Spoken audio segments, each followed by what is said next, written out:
Penuntun Saat Teduh Sinode Gereja Kristen Jakarta, Minggu 20 September 2020.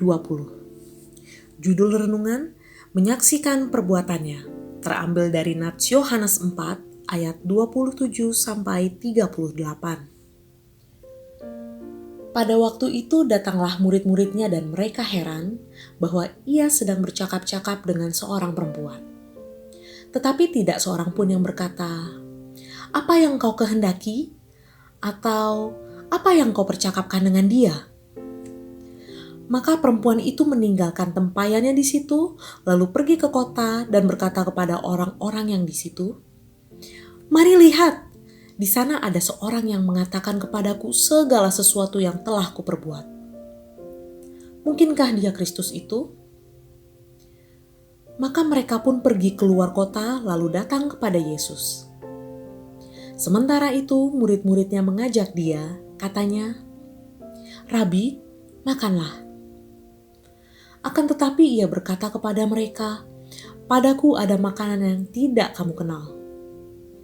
Maka murid-murid itu berkata seorang kepada yang lain, "Adakah orang yang telah membawa sesuatu kepadanya untuk dimakan?"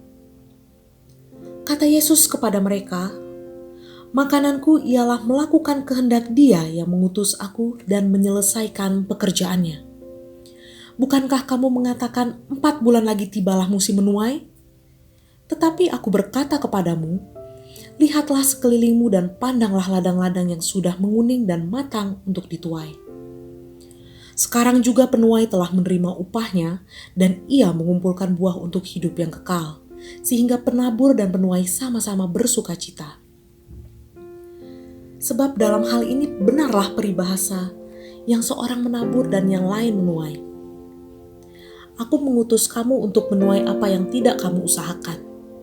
Orang-orang lain berusaha dan kamu datang memetik hasil usaha mereka."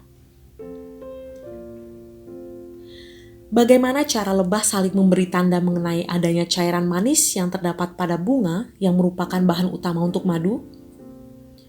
Para ilmuwan mengatakan bahwa rahasianya adalah tarian kibasan lebah.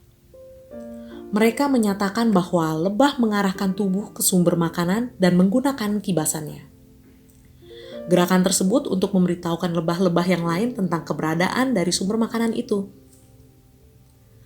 Perempuan Samaria yang bertemu dengan Yesus di sumur Yakub juga menemukan sebuah cara untuk membawa orang-orang di sekelilingnya kepada apa yang telah ia temukan, yaitu Kristus.